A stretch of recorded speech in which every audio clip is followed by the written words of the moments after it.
Hello and welcome back to another SCR video. In today's video I will show you everything you need to know as a qualified driver. This video will help you a lot if you are going to have a qualified driver training in the near future. Stay tuned to the end of this video because I will also show how is a qualified driver training. That's all. Enjoy the video.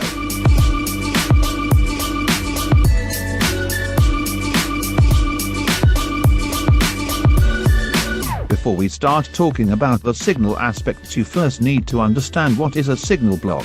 A signal block is the space between two signals. Each block is enough to allow an entire train to stop within one. Only one train at a time is allowed to occupy a block to prevent any crashes.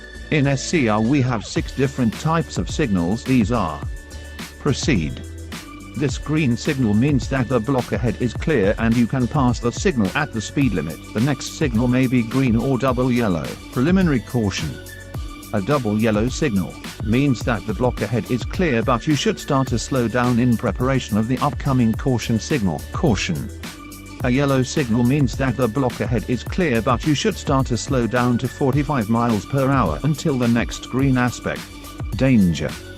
A red signal means that the block ahead is occupied by another train. Stop in front of the signal and wait until the aspect changes to yellow or green to proceed. Remember that the signal can also be red because it's being controlled by a signaler. In depots and sidings you can find the sound signals. White is proceed at the speed limit and red means the block ahead is occupied and you need to stop in front of the signal. Signage around SCR. The most common sign whilst driving is the speed indicator. The number on the sign indicates the speed you should pass it at until the next speed indicator. The warning indicator. This one alerts you to an upcoming change of the speed limit. Whistle board is usually found before level crossings and hidden junctions. When passing this sign you should sound your horn to alert oncoming trains that may not see you or potential pedestrians.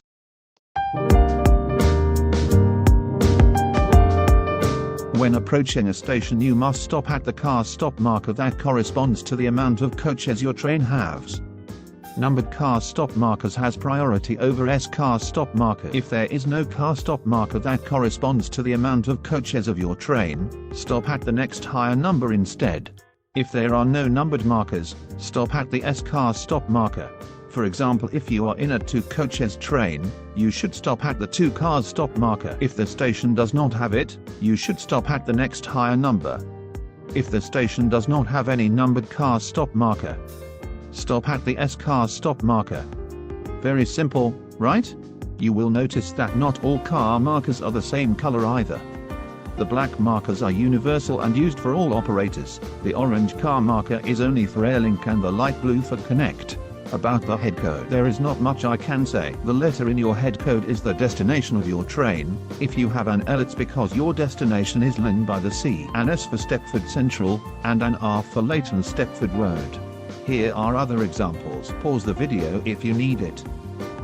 And what about the other numbers? Well, the last 2 digits are a random generated numbers between 0 and 98 and the first number is your priority and train class. For example, semi-fast and express. Semi-fast again, stopper or local and empty coach stock. The priority number is very important for dispatchers. If you want to know everything about that you can watch now my other video about dispatchers in my channel. Remember that every train has a different head code.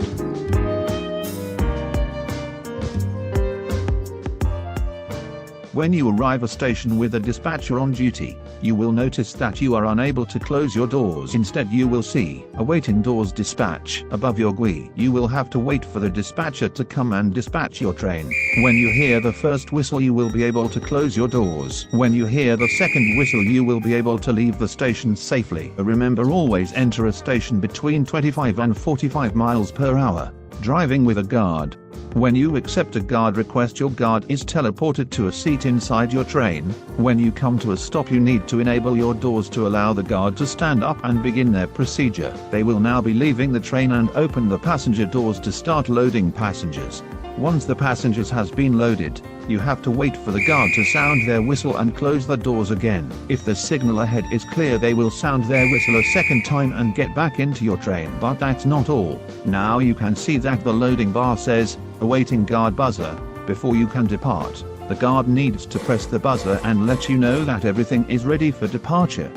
You will hear an audible tone and have a bell icon flash in your GUI too. All you have to do is buzz the guard back by either clicking on the bell or pressing T. After this you are allowed to depart the station, and that's all the procedure you do with the guard on board. Before this video end, let me show you how is a qualified driver training. This will not take more than 1 minute. The first thing I did was obviously enter the session, then I spawned at Stepford Central and lined up with the other people. I wait until the supervisor told me to spawn as driver in Beachley siding with the Morganstown route. I spawned with a class 185 and then I drive to Stepford Central following the speed limit, stopping at red signals, arriving the station between 25 and 45 miles per hour and stopping at my car stop marker.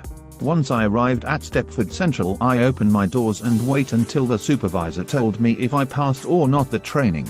The qualified driver training is very easy if you know all the basic information I told in this video. If you want to be a dispatcher in a near future, watch now my other video about everything you need to know as a dispatcher in my channel. If the video hasn't been uploaded yet, subscribe so you don't miss it. Thanks for watching my video, it was very hard to make. See you the next time.